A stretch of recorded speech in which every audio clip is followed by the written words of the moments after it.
श्री शिवाय नमस्तुभ्यं प्रिय भक्तों। पूज्य गुरु पंडित जी ने अपनी कल की कथा में एक विशेष उपाय बताया है। जैसा कि आप सभी लोग जानते हैं कि 18 जून 2025 को पड़ रही आषाढ़ माह की अष्टमी तिथि दोस्तों, यह जो बुधवार है आषाढ़ महीने में पड़ने वाला सबसे बड़ा बुधवार है, क्योंकि यह आषाढ़ माह की अष्टमी तिथि बुधवार के दिन में पड़ रही है, जिसका बहुत ही बड़ा और विशेष महत्व होता है। और ऐसा दिन पूरे साल में सिर्फ एक ही बार आता है।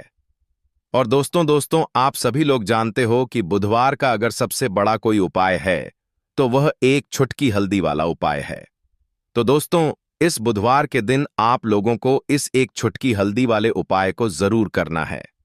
बहुत सारे लोग होंगे जिन लोगों ने इस उपाय को ना किया हो, मतलब पूरा साल निकल गया, उन्होंने किसी भी दिन इस हल्दी वाले उपाय को ना किया हो। पर दोस्तों, आपके पास एक आखिरी मौका बचा हुआ है, जो कि बुधवार के दिन। तो इस दिन आप लोगों को इस वाले उपाय को जरूर कर लेना है। भले ही आपने पूरे महीने भर इस उपाय को ना किया हो, पर अगर आपने इस बुधवार के दिन अगर इस वाले उपाय को कर लिया तो आपको इस उपाय को करने का वह फल मिलेगा जिसकी आपने कभी कल्पना भी नहीं करी होगी। इसीलिए आप लोग इस वाले उपाय को एक बार जरूर कर लेना, ताकि आप लोगों के हाथ से यह मौका ना जा सके और आपको इस उपाय को करने का फल मिल सके। दोस्तों, यह उपाय पंडित जी ने अपनी अभी की ही शिव महापुराण की कथा में बताया है, जिस उपाय को आज हम आपको बहुत अच्छे से समझाने वाले हैं। इस वीडियो को देखने के बाद इस उपाय को समझने के लिए आपको कोई और वीडियो को देखने की जरूरत नहीं पड़ेगी। तो चलिए दोस्तों, उपाय को शुरू करते हैं। देखिए, यह इस बुधवार के दिन यह इतना खास होता है, इतना महत्वपूर्ण होता है। देखा है, कभी कभी बड़े बड़े पूजा पाठ अनुष्ठान से जो मनोकामना पूर्ण नहीं होते, वह बुधवार के दिन एक छोटे से उपाय करने से ही आपकी मनोकामना पूर्ण हो जाती है। और बहुत सारे लोगों ने इस उपाय को किया भी है और उनको इस उपाय को करने का फल भी जरूर मिला है। अगर आप लोग भी इस उपाय को करना चाहते हैं तो आप इस उपाय को पहले अच्छे से समझ लेना, सुन लेना, उसके बाद करना। आपको इस उपाय का फल जरूर मिलेगा। और इस उपाय को कर लेने से आपके घर में चाहे किसी भी प्रकार की दुख और समस्या क्यों ना चल रही हो, आपको उसका कारण भी नहीं पता है कि भाई यह समस्या किस कारण से चल रही है। उसका कुछ भी कारण हो सकता है, जैसे पितृदोष हो सकता है या किसी भी तरह का मंगल दोष भी हो सकता है। तो इस दिन आप लोगों को यह वाला उपाय कर लेना है। यह एक ऐसा उपाय है जिस उपाय को अगर किसी विशेष दिन पर किया जाए तो भाई उस विशेष दिन का जो है वह तो हमें मिलता ही मिलता है।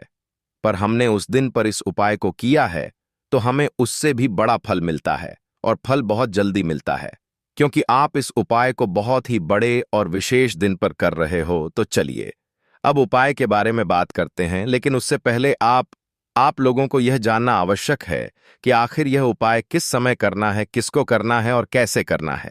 तो चलिए हम आगे आपको वीडियो में एक एक करके बता देते हैं। लेकिन उससे पहले अगर आप लोग हमारे चैनल पर नए हैं तो हमारे चैनल द मतंग वास्तु को सब्सक्राइब कर लेना और इस वीडियो को लाइक करके कमेंट बॉक्स में श्री शिवाय नमस्तुभयम ओम नमः शिवाय जरूर टाइप कर देना। तो दोस्तों, इस हल्दी वाले उपाय को हमें इस बुधवार के दिन कैसे करना है, किसको करना है, किस समय करना है और कहां पर करना है, यह सारे सवालों के जवाब आपको इस वीडियो में मिल जाएंगे। और जो यह वीडियो देखेगा भाई, उसको एक चुटकी हल्दी वाला उपाय जरूर करना चाहिए, क्योंकि इस दिन हल्दी का भी बहुत ही बड़ा और विशेष महत्व होता है। और जब बात आ जाए हल्दी के उपाय की, तो यह सोने पर सुहागा वाली बात हो जाती है और यह एक बहुत ही बड़ा उपाय हो जाता है इस बुधवार का। तो अब दोस्तों, इस एक चुटकी हल्दी वाले उपाय को आखिर करना किसको है, सबसे पहले हम लोग वह बात जान लेते हैं। तो देखो, घर की जो बड़ी माताएं बहनें होती हैं, उन माताओं बहनों में से कोई भी एक बड़ी माता बहन इस वाले उपाय को कर सकती है। और दोस्तों, अगर आप चाहे तो अपने घर में से सभी सदस्यों को भी इस उपाय को करवा सकते हैं। अगर किसी व्यक्ति की खुद की कोई मनोकामना है, खुद की कोई दुख और परेशानी है जो कि वह अपने लिए ही करना चाहता है, इस वाले उपाय को तो वह खुद अपने लिए भी कर सकता है। बाकी अगर कोई घर में से ऐसा है जो कि अपने पूरे घर परिवार की सुख और शांति के लिए यह वाला उपाय करना चाहता है, तो भाई वह भी कर सकता है। उसमें भी कोई दिक्कत वाली बात नहीं है। कहने का मतलब यह है कि इस उपाय को हर एक सदस्य भी कर सकता है और पूरे घर परिवार के सदस्य के लिए घर की बड़ी माताओं बहनों में से कोई एक माता बहन भी कर सकती है। माताएं बहनें अगर घर में उपस्थित ना हो या वह यह वाला उपाय ना कर पा रही हो, तो फिर घर का कोई बड़ा सदस्य भी इस हल्दी वाले उपाय को कर सकता है, चाहे फिर वह पुरुष ही क्यों ना हो। उसमें कोई भी दिक्कत वाली बात नहीं है। अब दोस्तों, इस हल्दी वाले उपाय को हमें करना कहां पर है? हमें इसे घर के मंदिर और तुलसी के क्यारे में जाकर करना है। बहुत सारे लोग प्रश्न करते हैं, हर एक उपाय को करते समय क्या हम इस उपाय को अगर घर पर तुलसी का पौधा ना हो तो मंदिर में कर सकते हैं? तो इस वाले उपाय को अगर घर पर करोगे तो ज्यादा अच्छा होगा। अगर मंदिर में तुलसी का पौधा है और वहां करोगे तो भी कर सकते हो इस वाले उपाय को। उसके बाद में दोस्तों, जो अगला प्रश्न निकल कर आता है वह यह आता है इस उपाय को लेकर कि आखिर इस उपाय को हमें किस समय करना है, सुबह के समय करना है कि शाम के समय करना है? तो देखो, इस वाले उपाय को आप लोग सुबह के समय भी कर सकते हो और शाम के समय प्रदोष काल में भी कर सकते हो। अब अगर आप पूछो कि भाई सबसे उत्तम समय कौन सा रहेगा इस एक चुटकी हल्दी वाले उपाय को करने का, तो हम आपसे बस यही कहेंगे कि इस उपाय को आप शाम के समय करेंगे तो ज्यादा बेहतर होगा। बाकी अगर सुबह के समय भी करेंगे तो भी अच्छा होगा, उसमें कोई भी दिक्कत वाली बात नहीं है। तो अब दोस्तों, जो अगली सबसे बड़ी और महत्वपूर्ण बात आती है वह यह आती है कि सुबह अगर हम उपाय को करेंगे तो हमें सुबह से लेकर शाम के समय प्रदोष काल में करना है। तो देखो, सुबह से लेकर शाम के समय प्रदोष काल में करना है। तो देखो, सुबह से लेकर शाम के समय प्रदोष काल में करना है। तो देखो, सुबह से लेकर शाम के समय काल में करना है। तो देखो, सुबह से लेकर शाम के समय प्रदोष काल में करना है। तो देखो, सुबह से लेकर शाम के समय प्रदोष काल में करना है। तो देखो, सुबह से लेकर शाम के समय प्रदोष काल में करना है। तो देखो, सुबह से लेकर शाम के समय प्रदोष काल में करना है। तो देखो, सुबह से लेकर शाम के समय प्रदोष काल में करना है। तो देखो, सुबह से लेकर शाम के समय प्रदोष काल में करना है। तो देखो, सुबह से लेकर शाम के समय प्रदोष काल में करना है। तो देखो, सुबह से लेकर शाम के समय प्रदोष काल में करना है। तो देखो, सुबह से लेकर शाम के समय प्रदोष काल में करना है। तो देखो, सुबह से लेकर शाम के समय प्रदोष काल में करना है। तो देखो, सुबह से लेकर शाम के समय प्रदोष काल में करना है। तो देखो, सुबह से लेकर शाम के समय प्रदोष काल में करना है। तो देखो, सुबह से लेकर शाम के समय प्रदोष काल में करना है। तो देखो, सुबह से लेकर शाम के समय प्रदोष काल में करना है। तो देखो, सुबह से लेकर शाम के समय प्रदोष काल में करना है। तो देखो, सुबह से लेकर शाम के समय प्रदोष काल में करना है। तो देखो, सुबह से लेकर शाम के समय प्रदोष काल में करना है। तो देखो, सुबह से लेकर शाम के समय प्रदोष काल में करना है। तो देखो, सुबह से लेकर शाम के समय प्रदोष काल में करना है। तो देखो, सुबह से लेकर शाम के समय प्रदोष काल में करना है। तो देखो, सुबह से लेकर शाम के समय प्रदोष काल में करना है। तो देखो, सुबह से लेकर शाम के समय प्रदोष काल में करना है। तो देखो, सुबह से लेकर शाम के समय प्रदोष काल में करना है। तो देखो, सुबह से लेकर शाम के समय प्रदोष काल में करना है। तो देखो, सुबह से लेकर शाम के समय प्रदोष काल में करना है। तो देखो, सुबह से लेकर शाम के समय प्रदोष काल में करना है। तो देखो, सुबह से लेकर शाम के समय प्रदोष काल में करना है। तो देखो, सुबह से लेकर शाम के समय प्रदोष काल में करना है। तो देखो, सुबह से लेकर शाम के समय प्रदोष काल में करना है। तो देखो, सुबह से लेकर शाम के समय प्रदोष काल में करना है। तो देखो, सुबह से लेकर शाम के समय प्रदोष काल में करना है। तो देखो, सुबह से लेकर शाम के समय प्रदोष काल में करना है। तो देखो, सुबह से लेकर शाम के समय प्रदोष काल में करना है। तो देखो, सुबह से लेकर शाम के समय प्रदोष काल में करना है। तो देखो, सुबह से लेकर शाम के समय प्रदोष काल में करना है। तो देखो, सुबह से लेकर शाम के समय प्रदोष काल में करना है। तो देखो, सुबह से लेकर शाम के समय प्रदोष काल में करना है। तो देखो, सुबह से लेकर शाम के समय प्रदोष काल में करना है। तो देखो, सुबह से लेकर शाम के समय प्रदोष काल में करना है। तो देखो, सुबह से लेकर जितनी जल्दी हो सके आप उपाय को करने की कोशिश करना बाकी। अगर किसी कारणवश लेट भी हो जाओ, थोड़ी देर भी हो जाए, तो 10 या 11 बजे तक भी आप उपाय कर लेना, पर 12 बजे से ज्यादा देर ही ना हो। ठीक है, इस बात का ध्यान रखना। उसके बाद में दोस्तों, अगर शाम के समय प्रदोष काल की बात करें, प्रदोष काल का जो समय होता है वह शाम के 6 बजे से शुरू हो जाता है। मतलब शाम के 6 बजे से लेकर 7 बजे के बीच का जो समय होता है, यह समय प्रदोष काल का समय होता है। पर अभी जो मौसम चल रहा है, इस मौसम में जो है शाम बहुत देरी से होती है, तो आप इस उपाय को 7 बजे या 8 बजे के बीच में भी कर सकते हो। मतलब शाम के 6 बजे से रात 8 बजे के बीच में आप कभी भी इस वाले उपाय को कर सकते हो। उसमें कोई भी दिक्कत वाली बात नहीं है। परंतु बुधवार के दिन कोशिश करना कि समय के अंतर्गत ही कर लो। किसी कारणवश ना कर पाओ तो थोड़ा देरी से भी कर सकते हो। आपको उपाय का फल जरूर मिलेगा।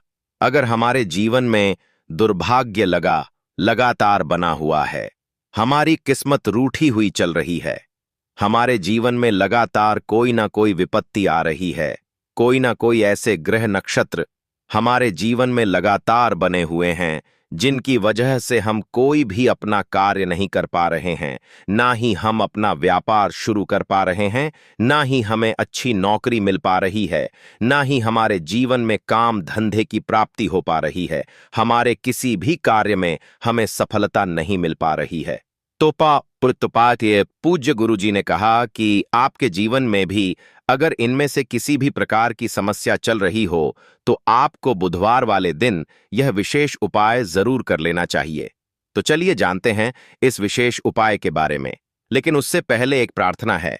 अगर आप चैनल पर नए हैं तो कृपया चैनल को सब्सक्राइब अवश्य कर लें। देखिए, यह वीडियो बहुत ही ध्यान से सुनिए, क्योंकि इस वीडियो में जो उपाय आपको बताए जाए वह आपको बुधवार वाले दिन अगर हम लोग यह उपाय कर लेते हैं। तत्व पूज्य गुरुजी ने अपनी शिव महापुराण की कथा में कहा कि आपके जीवन से इन सारी समस्याओं का अंत हो जाएगा और आपको भी धन धान्य की प्राप्ति होगी। देखिए, सबसे पहले आप इस बुधवार को एक कार्य करेंगे। आप सुबह जब भी उठेंगे तो अपने स्नान वाले जल में थोड़ी सी हल्दी जरूर मिला लेंगे। आप सभी जानते हैं कि भगवान महादेव को, माता लक्ष्मी को और माता तुलसी जी को, इसीलिए अगर आप हल्दी वाले जल से स्नान करते हैं तो पूज्य गुरुजी ने कहा कि इससे आपका दुर्भाग्य समाप्त होता है, आपकी रूठी हुई किस्मत जागती है और आपके भी सौभाग्य में वृद्धि होती है और आपका गुरु ग्रह मजबूत होता है। अब जानते हैं गुरुजी द्वारा बताए गए पहले खास उपाय के बारे में। इस उपाय के लिए आपको 2 हरी इलायची ले लेनी है। फिर इसी के साथ साथ आपको ले लेना है एक दीपक। दीपक आप मिट्टी का भी ले सकते हैं और आप अपने घर पर अगर आटा मढ़कर उसका दीपक बनाते हैं तो उसका भी दीपक आप तैयार कर सकते हैं। इस दीपक में आपको घी का इस्तेमाल करना है और साथ ही साथ लंबी रुई की बत्ती का प्रयोग करना है। देखिए, इस उपाय को बहुत ही ध्यान से समझिए, क्योंकि यह उई महादेव को भी बहुत प्रिय है और माता लक्ष्मी को भी बहुत प्रिय है। देखिए, अब सबसे पहले आप एक काम करेंगे। आप यह दीपक लेकर अपने घर के मंदिर के सामने पहुंच जाएंगे। आपके घर के मंदिर में माता लक्ष्मी की अगर कोई फोटो है, कोई प्रतिमा है, या फिर आपकी कुलदेवी की कोई फोटो है, कोई प्रतिमा है, या फिर माता रानी के किसी भी स्वरूप की कोई फोटो है, तो उनके सामने आपको यह उपाय करना है। आधा उपाय आप अपने घर के मंदिर में करेंगे और आधा शिवालय में जाकर करेंगे। इसलिए आपको यह उपाय बहुत ही ध्यान से समझना है।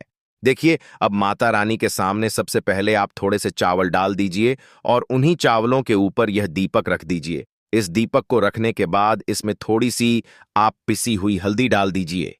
थोड़ी सी शुद्ध पिसी हुई हल्दी इस दीपक में डाल दीजिए।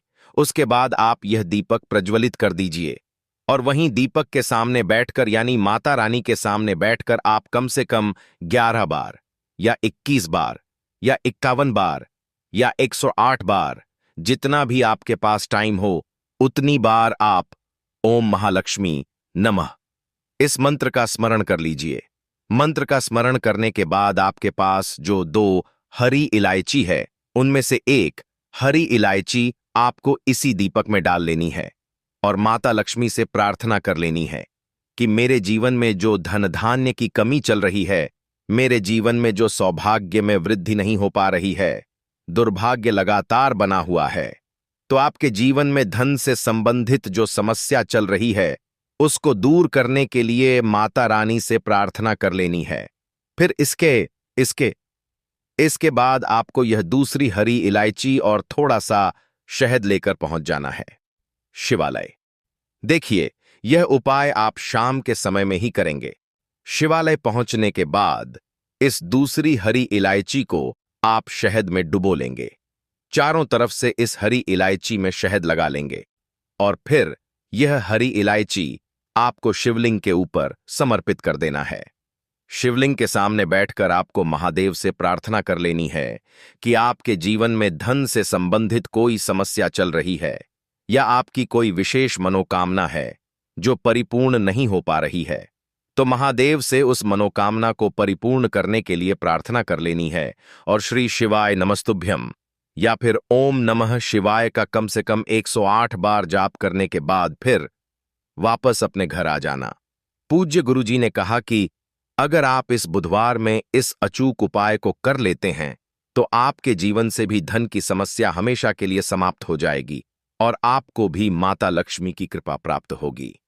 अब इसके बाद बात करते हैं गुरुजी द्वारा बताए गए दूसरे खास उपाय के बारे में। देखिए, इस उपाय के लिए आपको एक लौटा जल ले लेना है। फिर इसी के साथ आपको ले लेना है थोड़ा सा गुड़। आप 1 टुकड़ा या 2 टुकड़े गुड़ के ले लीजिएगा और इस गुड़ को इस एक लौटे जल में डाल लीजिएगा। फिर इसी के साथ आपको थोड़ी सी पिसी हुई शुद्ध हल्दी ले लेनी है। 1 या 2 चुटकी शुद्ध पिसी हुई हल्दी ले लीजिएगा और इसको भी इसी एक लौटे जल में डाल लीजिएगा।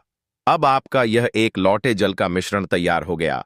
इस एक लौटे जल को लेकर आप पहुंच जाएंगे अपने घर पर जो माता तुलसी का पौधा है उसके सामने। अगर आप अपने घर की छत पर माता तुलसी का पौधा रखे हुए हैं तो वहां पहुंच जाएगा और यह एक लौटा जल माता तुलसी के पौधे में आपको समर्पित करते जाना है और ओम नमो भगवते वासुदेवाय या फिर ओम महालक्ष्मी नमः, इन दोनों में से किसी भी एक मंत्र का लगातार स्मरण करते जाना है। धीरे धीरे जल समर्पित करते जाइए और इन दोनों में से किसी भी एक मंत्र का कम से कम 11 बार या फिर अधिक से अधिक 108 बार जाप कर लीजिए। फिर वहीं तुलसी जी के पौधे के सामने बैठकर आपके जीवन में जो धन धान्य से संबंधित समस्या चल रही है या फिर आपके घर में बहुत ज्यादा लड़ाई झगड़ा होता है, शांति नहीं है, आपके जीवन में दुर्भाग्य आपके जीवन में है, आपकी किस्मत आपसे रूठी हुई है, तो इन सभी समस्याओं के लिए माता तुलसी से और भगवान नारायण से और महादेव से प्रार्थना कर लेनी है और फिर उसके बाद वापस आ जाना है। पूज्य गुरुजी ने कहा कि बुधवार में तुलसी जी के पौधे का बहुत ही विशेष महत्व होता है, इसलिए अगर हम इस महीने में तुलसी जी के सामने कुछ विशेष उपाय करते हैं, उनकी पूजा करते हैं, उनकी आराधना करते हैं, तो इससे माता तुलसी हमारे जीवन में धन धान्य के भंडार भर देती है। हल्दी समर्पित करने से माता तुलसी हमसे अति शीघ्र प्रसन्न होती है, इसीलिए हल्दी आपको इसे एक लौटे जल में जरूर मिलानी है। तो चलिए बढ़ते हैं अगले उपाय की ओर। देखो, यदि आपके जीवन में आर्थिक संकट बहुत अधिक हो रहे हैं, धन की समस्या लगातार जीवन में बनी हुई है दोस्तों,